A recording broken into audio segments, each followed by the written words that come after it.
Alright guys, welcome to part 8 of my Furioso Dreadnought tutorial. You should have just seen a little bit of fast forward footage of me airbrushing the power weapon. I basically just masked it up with a bit of Tamiya masking tape and some jammy dog tape, which are different kinds of low tack masking tape, great for models and the like. And that's the end result, which looks pretty good. I had to fiddle around a bit when I was doing the airbrushing.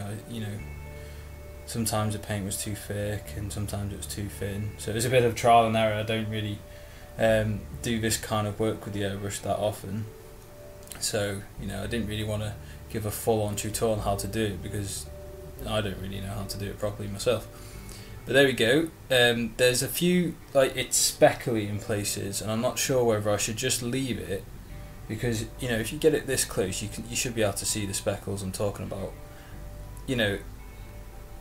It's not very smooth, is it? But from a put it about 20-30 centimeters away, it's like you can barely you can't see them.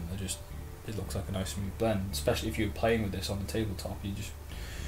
You wouldn't notice it. So I don't know whether I should try and fix it or not,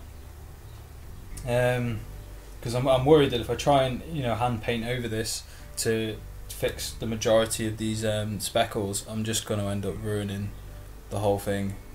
So I figured maybe I should just leave it, and we'll see. So the next step to do is to I'm going to put a wash. Going to use Assamin Blue, get it into those recesses, and I might have to do that a couple of times to darken them up. I don't want to make them black. I just want to make them dark blue, but I might end up putting black in there afterwards. But I just want to put a wash and around the gold areas. I'm gonna have to touch up the silver areas on top where I've got a bit of overspray, but I was prepared for that. So I'm gonna crack on, put this wash on. I'm gonna do this quite thin, I think. I'm not gonna thin it. I'm just gonna be very careful and try and put it just in the recesses if possible, because I don't want to get too much on the paint job.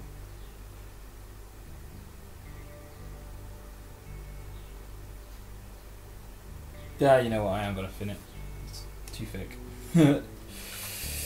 Far too thick a wash. I'm going to thin it with some water and with the flow improver in it. That way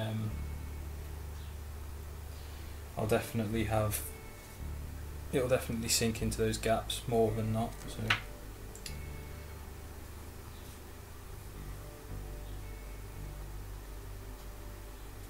after I've done this wash, and if it looks good, what I'll do is I've got to edge highlight the outside of all those little depressions and along the blade.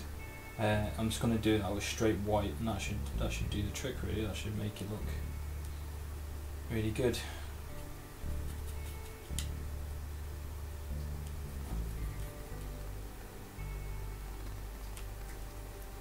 Okay, I have no idea if this is that's the right consistency.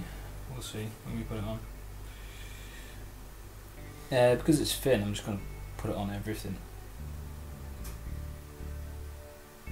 and it might tone down some of those dots, or make it look a bit more uniform overall. It's gone into those recesses nicely. Moved out of the way. Let's get it on the other side.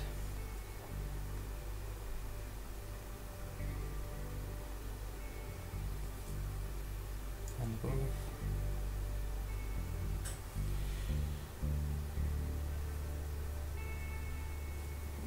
There we go. You see?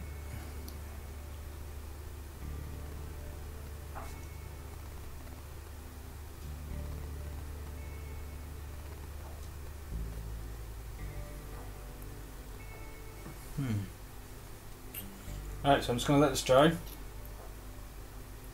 and then maybe do another coat or two, and we'll see what the results are. See you in a bit. Okay guys, I've been continuing working on the power sword. I had to do a couple of the thin Azamine blue washes, and then I did a straight up sort of just unthinned Azamine blue, very carefully putting it in into the gaps to try and darken them up.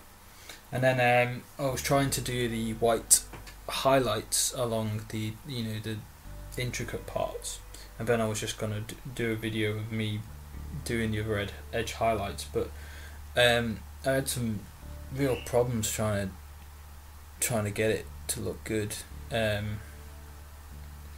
It's like the white, even though it was thinned, it was flowing back into the gaps, so I'd have to sort them out, and then it wasn't bright enough, and I was like, so basically I'm not very happy with the end result of this. I've been working on it now for the past couple of hours.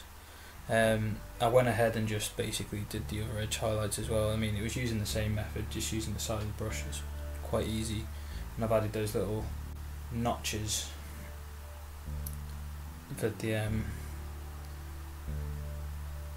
one on the box art has. But as for the essential part, I don't know what to do with it. I can just leave it. I mean, it looks okay. It's just not as clean as I'd like. I mean, on the camera there it probably looks fine, but when you get really close to it. But I don't want to keep working on it, so I know I'll just end up ruining it or making it worse. So sorry guys, this hasn't been really much of a tutorial. It's more of just me experimenting with the airbrush and then failing to highlight this power weapon properly, but maybe I can make it up on the next one.